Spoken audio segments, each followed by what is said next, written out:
So, hello po, magandang kaarawan po sa inyong lahat. Dito po tayo sa ating live video. Sa lahat ng nanood ng aking video, so maraming salamat na nag-subscribe ka, nag-like at nag-share. So, meron po akong isi-share sa inyo na aking binibili sa ngayon, mga lumang barya. So, ito, binibili ko to sa halagang 50 pesos bawat isa. Isa lang 50 pesos. So, 25 centavos. So, mura lang itong bili ko dahil ano to, wala tong halaga, kundi wala na to, na tinapon na to. So binili ko nila at inipon to sa mga matanda dati. Yan. So ito tandaan niyo, 50 pesos. Yan So 25 centavos. So merong babae dyan nakatayo at saka bulkan. So sa likod niya nakalagay is Republika ng Pilipinas.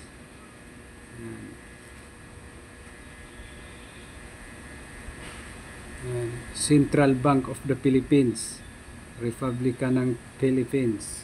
Okay. So dito tayo, yan, 1972, Republika ng Pilipinas. So value niya is 50 centavos. Si Marcelo H. Del Pilar, 50 centavos. Yan binibili ko sa halagang 30 pesos bawat isa lang, isang piraso, 30 pesos pag ganito. So, hindi na ako bibili ng mahal na umabot ng 500 pesos. Ay wala yan, loko tayo diyan. Dito binibili ko sa halagang 30 pesos bawat isa ganito.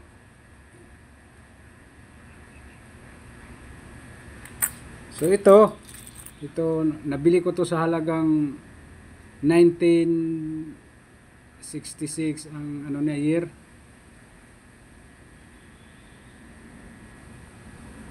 1966.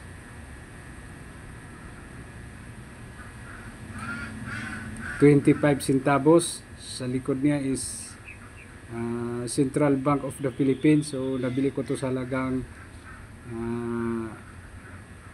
50 centavos pag ganito.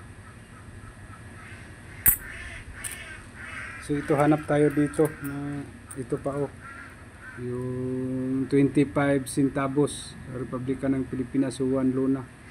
Ayan. So binili ko pa to sa halagang 30 pesos bawat isa.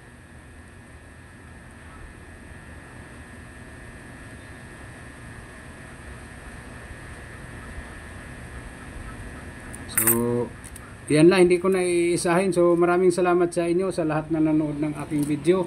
So patuloy pa rin ako bumibili hanggang ngayon. So ito, yung kalabaw, binibili ko to sa halagang 20 pesos bawat isa pa ganito. Ayan pero hindi daw to kalabaw, is tamaraw. Sa likod niya si Jose Rizal. Ayan. So year niya 1993, Republika ng Pilipinas. Ayan.